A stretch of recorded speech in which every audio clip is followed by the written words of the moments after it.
सुप्रभात बच्चों, आज हम आपकी पाठ्य पुस्तक हिंदी के पाठ 1 का अध्ययन करेंगे जिसका शीर्षक है भाषा और व्याकरण। तो चलिए पाठ को पढ़ते हैं और जानते हैं भाषा के बारे में। भाषा क्या होती है, किस प्रकार से हम उसका प्रयोग करते हैं, व्याकरण के बारे में भी जानेंगे। पाठ को शुरू करते हैं। पाठ 1, भाषा और व्याकरण। देखिए, पढ़िए और जानिए। तो बच्चों यहाँ पर चित्र बना हुआ है और यहाँ पर 2 लोग आपस में बातचीत कर रहे हैं। बेटा, आजकल असली नकली की पहचान करना बहुत कठिन है। ये एक सेठ है, ये कह रहे हैं, ठीक है, ज्वेलर्स है। बाबूजी, आप बिल्कुल सही कह रहे हैं। ये जो लड़का आया है इनके पास, ये कह रहा है आप सही कह रहे हैं। यहाँ पर एक विद्यालय के बाहर का दृश्य है। यहाँ पर जो बोर्ड लगा है उस पर एक क्या लिखा जा रहा है, एक नोटिस लिखा जा रहा है कि कल विद्यालय का अवकाश रहेगा। और ये जो लोग हैं, बच्चों के पेरेंट्स हैं, बच्चे हैं, ये इसको पढ़कर समझ रहे हैं। बच्चों के अभिभावक खड़े हैं, बच्चे खड़े हैं, सब पढ़कर समझ रहे हैं। तो बच्चों, आपने देखा कि पहले चित्र में सुनार मुख से बोलकर ग्राहक को अपनी बात बता रहा है और ग्राहक उसकी बात सुनकर अपनी सहमति प्रकट कर रहा है। तो ये जो सेठ जी हैं, ये क्या काम कर रहे हैं, सुनार का काम करते हैं। तो ये अपनी जो ग्राहक इनके पास आया है, अपनी बात बता रहे हैं, जो उनके मन में बात है, जो इन्हें करनी है, वो बोलकर बता रहे हैं। और वो जो ग्राहक है, जो लड़का बैठा हुआ है, वो सुनकर उनकी बात को समझ रहा है और सहमति भी दे रहा है। इसी प्रकार दूसरे चित्र में चपरासी सूचना पट नोटिस बोर्ड पर लिखकर बच्चों व अभिभावकों को विद्यालय के बंद रहने की सूचना लिख रहा है। बच्चे व अभिभावक उसे पढ़कर समझ रहे हैं। ये सब भाषा के रूप हैं। और दूसरे चित्र में बच्चों हम क्या देख पा रहे हैं कि जो विद्यालय का जो चपरासी है, वो नोटिस बोर्ड पर लिख रहा है। क्या लिख रहा है वो, कि कल विद्यालय का अवकाश रहेगा। जो भी बच्चों अभिभावक खड़े हैं, बच्चे खड़े हैं, पढ़कर उसकी बात को समझ रहे हैं। तो यहाँ पर हमने 2 प्रकार के रूप देखे भाषा के। एक में बोलकर बात की जा रही है और दूसरे में लिखकर बात की जा रही है। तो जिस माध्यम से हम अपने मन की बात कहते और दूसरों की बात समझते हैं, उसे भाषा कहते हैं। तो भाषा वह माध्यम है जिसके द्वारा हम अपनी बात दूसरों को समझा सकते हैं और दूसरों की बात को समझ सकते हैं, ग्रहण कर सकते हैं। तो यही साधन, यही माध्यम बच्चों भाषा कहा जाता है इसे, ठीक है। अब आते हैं भाषा के रूप। अभी हमने जाना, ऊपर पढ़ा, चित्रों को देखा और समझा कि बात या तो बोलकर बताई जाती है या फिर लिखकर बताई जाती है। तो इसी आधार पर जो हमारी भाषा है उसके 2 रूप होते हैं। एक होती है मौखिक भाषा और दूसरी होती है लिखित भाषा। 2 प्रकार की भाषा, एक मौखिक है और दूसरी लिखित है। तो सबसे पहले मौखिक भाषा। भाषा के जिस रूप से में हम अपने विचार बोलकर दूसरों के सामने प्रकट करते हैं और दूसरे हमारी बात सुनकर समझते हैं, उसे मौखिक भाषा कहते हैं। गीत गाना, रेडियो पर गाना सुनना, भाषण देना आदि मौखिक भाषा के उदाहरण हैं। तो बच्चों, जो मौखिक भाषा है वो क्या होती है, जब हम अपने मन के भावों को, हमारे मन में जो विचार हैं, उनको हम बोलकर प्रकट करें, बोलकर बताएं किसी को। और दूसरा बात, हमारी बात को समझे सुनकर, तो ये मौखिक भाषा हो गई।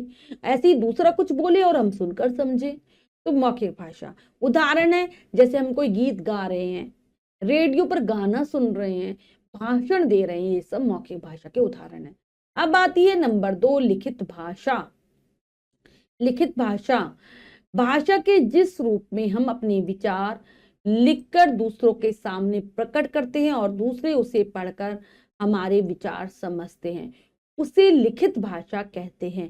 समाचार पत्र, पत्रिकाएं, पुस्तकें आदि लिखित भाषा के उदाहरण हैं। जब हम क्या करते हैं, हम अपने मन के भावों को, विचारों को लिखकर प्रकट करें और दूसरा उनको पढ़कर समझे, तो ये लिखित भाषा हो गई। जैसे समाचार पत्र, पत्रिकाएं सब हम पढ़ते हैं, पुस्तकें पढ़ते हैं, ये सब लिखित भाषा के ही उदाहरण होते हैं। अब इसके अतिरिक्त कभी कभी अपने विचार अथवा भाव दूसरों तक पहुंचाने के लिए हम संकेतों का भी प्रयोग करते हैं। जैसे दिए गए चित्र में एक बालक दूसरे बालक को मुंह पर उंगली रखकर चुप रहने का संकेत दे रहा है। इसे सांकेतिक भाषा कहते हैं, लेकिन व्याकरण में इस भाषा को मान्यता प्राप्त नहीं। तो कई बार हम अपने विचारों को, भावों को लिखकर नहीं बताते, बोलकर नहीं बताते, बल्कि संकेतों के माध्यम से बताते हैं। जैसे आप चित्र में देख पा रहे हैं, एक बच्चा दूसरे बच्चे को कह रहा है चुप रहने के लिए, मुंह पर उंगली रखकर इशारा कर कर बता रहा है। और ये भाषा हमारी सांकेतिक भाषा कहलाती है, लेकिन हमारी भाषा के अंतर्गत, व्याकरण के अंतर्गत इसको मान्यता प्राप्त नहीं है। तो अब आता है भारतीय भाषाएं। भारत एक विशाल देश है, इसमें 28 राज्य तथा 8 केंद्र शासित प्रदेश है। यहाँ अनेक भाषाएं बोली जाती हैं। राज्यों के अनुसार कुछ प्रमुख भाषाएं निम्न हैं। तो हमारा देश भारत बहुत ही एक बड़ा देश है। यहाँ पर 28 राज्य हैं, 8 केंद्र शासित प्रदेश हैं, और यहाँ पर अनेक प्रकार की भाषाएं बोली जाती हैं। अलग अलग राज्यों में अलग अलग प्रकार की भाषा बोली जाती है। तो यहाँ पर तालिका के माध्यम से कुछ राज्य और उनकी भाषाओं को बताया गया है। पढ़ते हैं। यहाँ पर एक कॉलम में राज्य और दूसरे में भाषा। गुजरात गुजराती बोली जाती है। आंध्र प्रदेश में तेलुगु बोली जाती है। बच्चों केरल, केरल एक राज्य है, वहां पर मलयालम बोली जाती है। तमिलनाडु में तमिल, कर्नाटक में कन्नड़, पश्चिमी बंगाल बांग्ला या फिर बंगला। और फिर आगे और भी राज्य और उनकी भाषाएं हैं। पढ़ते हैं। पंजाब पंजाबी, असम असमिया, असमिया बोली जाती। कश्मीर कश्मीरी, यहाँ पर डोगरी भाषा भी बोली जाती है कश्मीर में। ओडिशा उड़िया भाषा बोली जाती है। महाराष्ट्र मराठी बोली जाती है महाराष्ट्र में बच्चों। गोवा, गोवा में कोंकणी, कोंकणी भाषा बोली जाती है। ठीक है, तो ये हो गए हमारे राज्य जहां पर अलग अलग प्रकार की भाषाएं बोली जाती हैं। इसके अलावा उत्तर प्रदेश, मध्य प्रदेश, दिल्ली आदि राज्यों की भाषा हिंदी है। यहाँ पर हिंदी भाषा बोली जाती है। इनके अतिरिक्त यह भारत के अन्य राज्यों में भी बोली व समझी जाती है। पूरे देश में व्यापक रूप से प्रयोग किए जाने के कारण हिंदी को भारत की राष्ट्रभाषा माना जाता है। तो बच्चों उत्तर प्रदेश हो गया, दिल्ली हो गया, मध्य प्रदेश हो गया, हरियाणा हो गया, यहाँ बहुत सारे ऐसे राज्य जहाँ पर हिंदी भाषा ही यहाँ की राज्यों की भाषा है। और हमारे देश में बहुत सारे राज्यों में हिंदी भाषा बोली जाती है। सबसे ज्यादा बोली जाने वाली ये भाषा है, इसीलिए इसको राष्ट्रभाषा, पूरे राष्ट्र की भाषा की मान्यता दी गई है, माना जाता है इसको राष्ट्रभाषा। अब आता है लिपि। अब जानेंगे बच्चों हम लिपि के बारे में। प्रत्येक भाषा को लिखने की अपनी एक विधि होती है तथा उसके लिखने का ढंग भी अलग होता है, इसे लिपि कहते हैं। कुछ प्रमुख भाषाएं व उनकी लिपियां इस प्रकार हैं। तो किसी भी भाषा को जो लिखने का जो ढंग होता है, जो तरीका होता है, जो विधि होती है, उसको लिपि कहा जाता है। तो क्योंकि हर भाषा का अपना अलग अलग ढंग होता है, तरीका होता है। तो यहाँ पर कुछ भाषाएं उनकी लिपियां दी गई हैं, उनको हम पढ़ लेते हैं। 2 कॉलम है भाषा का और लिपि का। एक हिंदी और संस्कृत, इन दोनों भाषाओं की जो लिपि है वो है देवनागरी। उर्दू, फारसी भाषा लिपि, अंग्रेजी रोमन, रोमन लिपि में अंग्रेजी को लिखा जाता है। पंजाबी को गुरुमुखी लिपि में लिखा जाता है। तो यहाँ पर भाषा को लिखने की विधि या ढंग को लिपि कहते हैं। भाषा को जो लिखने का तरीका होता है, जो ढंग होता है, वही लिपि है।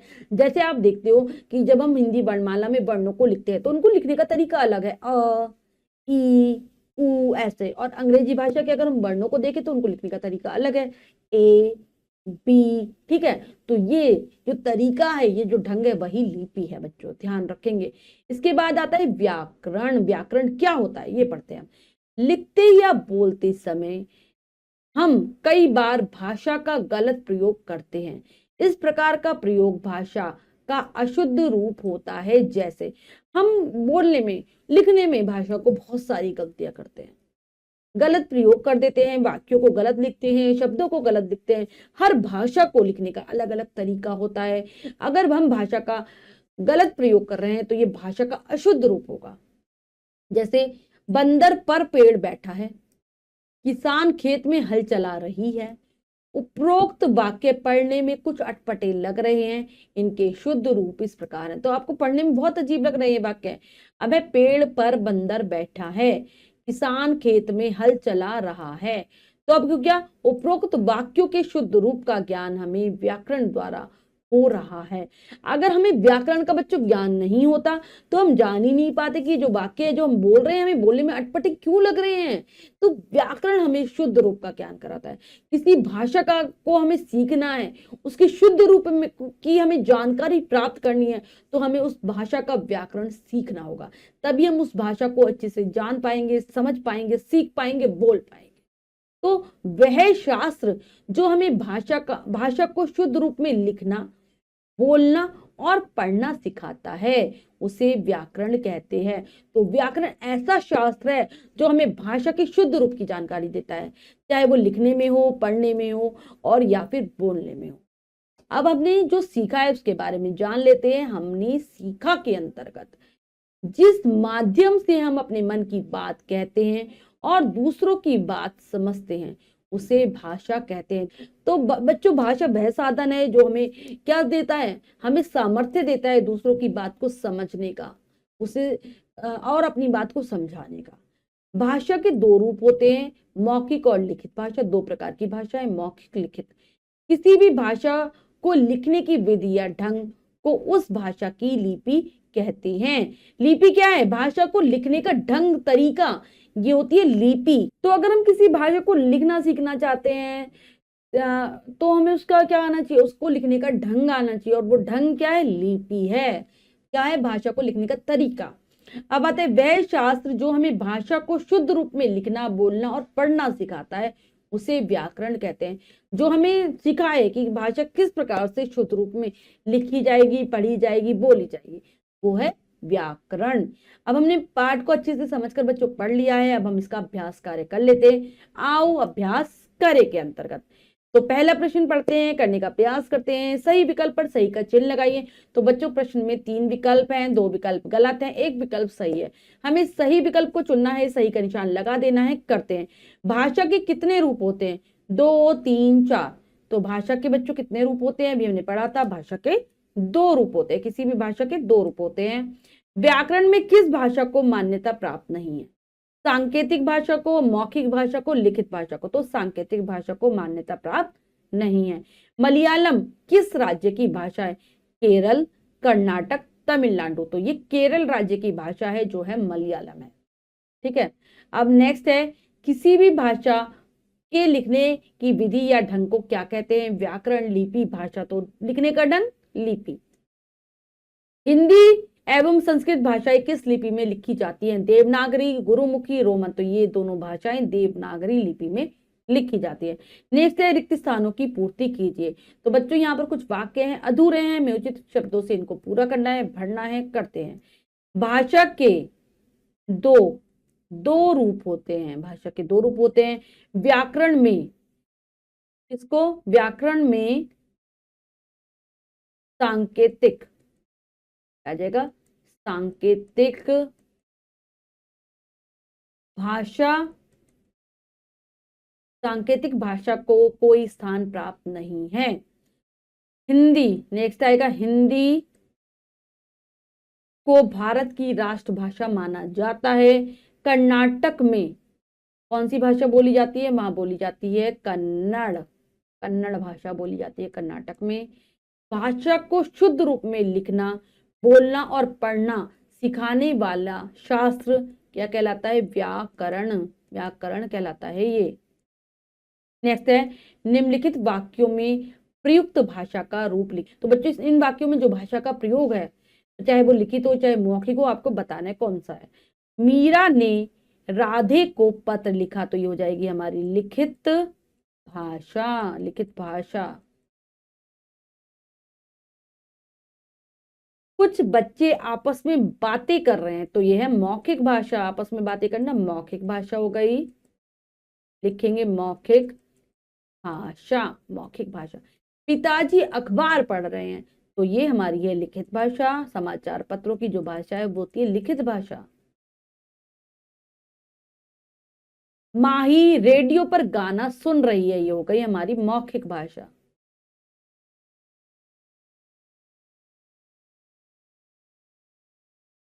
तो बच्चों ये कार्य हमने अच्छे से समझकर पूर्ण कर लिया है। इसके बाद जो भी कार्य दिया गया है वो आपको स्वयं करना है, सुंदर अक्षरों में करना है, अपनी अभ्यास पुस्तिका में करना है।